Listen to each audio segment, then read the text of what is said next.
Hey guys, Dr. Sean here from Rock Physical Therapy, and today I'm going to talk to you about tight hip flexors. So the hip flexors aren't just one muscle, it's actually a group of muscles that start on the front side of the spine and inside the pelvis and run down to the femur. The movement that the hip flexors produce is something called hip flexion. That's why they're called the hip flexors. What that movement looks like is the femur coming up toward the front of the pelvis. If our foot stays on the floor, that movement can also look like the front of the pelvis coming down toward the femur. And we actually see that in a lot of people who are in something called an anterior pelvic tilt, where the pelvis tips forward in their normal resting posture. Pardon my terrible artwork, but what we can see in these drawings is that as the pelvis tilts forward, the hip flexor muscles on the front of the pelvis are actually going to be in a shortened position. Now, a lot of people think that if we just stretch the hip flexors, we can get you out of that anterior tilt. But what actually might be more beneficial is teaching your body through exercises to be in a different position. What also tends to happen in this anterior tilted position is that our low back is more extended and our rib cage gets elevated on the front side. This position obviously affects other muscles as well. We can see here by the dotted lines that our hamstrings are actually going to be a little bit longer because they attach to the back side of the pelvis, which is now further from the ground. Our abdominal muscles also get lengthened in this position, and our low back muscles, just like the hip flexors, are in a shortened or more concentric position. Let's take a look at a couple of exercises that you can start today to start to relieve that tension on the front of the hip. The first exercise we're going to do is a bridge variation, where we put our feet against the wall and we're really trying to get our hamstrings to work to tuck our pelvis under. So we're going from that more anterior tip position to rolling back and letting our pelvis kind of scoop off the floor into this posterior tilt. I'm going to start with both feet against the wall with my knees bent to around a 90-degree position.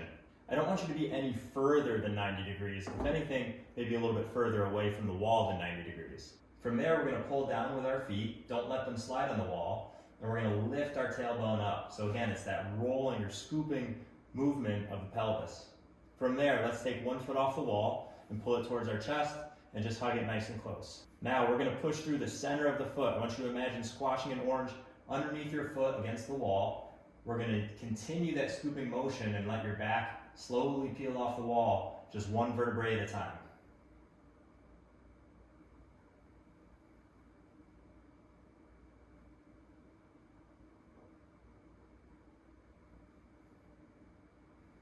As we go through this bridge, we're going to time our breathing to it as well. Let's breathe out as we go up and breathe in as we come back down.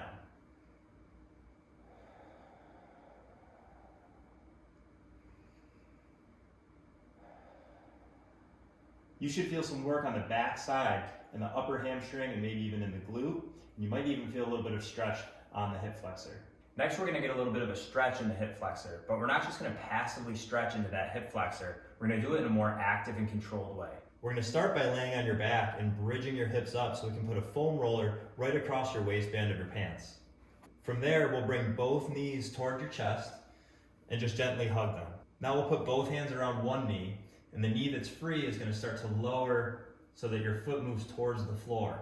If we keep your knee bent, then your foot will touch the floor sooner. The straighter your knee goes, the further you have to move your leg to touch the floor.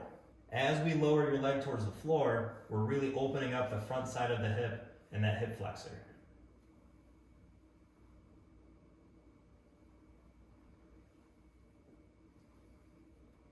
A couple of really nice things about this exercise. Number one, by hugging our knees to our chest, we're encouraging our pelvis to roll back into that posterior pelvic tilt and out of that anterior tilt that we talked about. Number two, it's a very active exercise. So as you lower your leg to the floor, our hip flexors are lengthening, but they're also working to control that motion. It's not just a passive stretch where we're just lengthening the tissues. We're controlling it as we go. For our last exercise, we're going to start to strengthen the hip flexors. So we're going to be in a similar position as our first exercise, with our legs at 90 degrees, laying on our back. This time we'll have our feet on top of a box or a bench or a chair, with our heels just resting on that surface. We'll have a mini band or a TheraBand tied around our feet, and we're going to start by lifting your hips up into that posterior tilt with a little bit of tension in your hamstrings. From there, we're going to pull one knee toward your chest, so we're going against the resistance of that band. We're working the hip flexors while we're stabilizing our pelvis with the other side hamstring.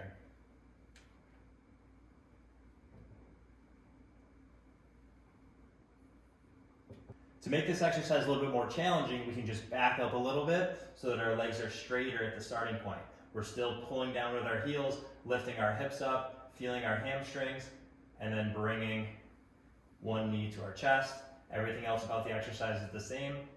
You can rep out on one leg, or you can alternate.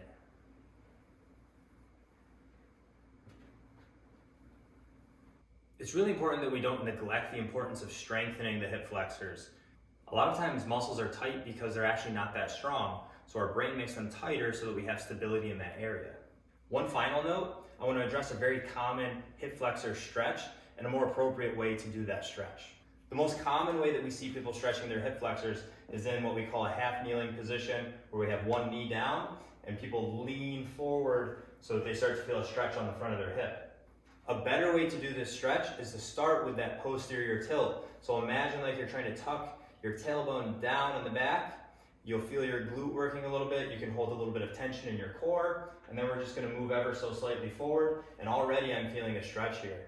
The way that a lot of people do this stretch is they just lean way forward, they let their pelvis tilt forward, and they extend their back. This is why they have to go so far to start to feel this stretch. If we start with a little posterior tilt and build some tension in our glute and our core, we find that stretch much sooner. Thanks for watching. Give those exercises a try and let us know in the comments below how they work out for you. If you found this video helpful, do us a favor and subscribe to our channel, where we'll be posting more helpful content. If you have any suggestions or recommendations of topics that you'd like to learn about, let us know in the comments below.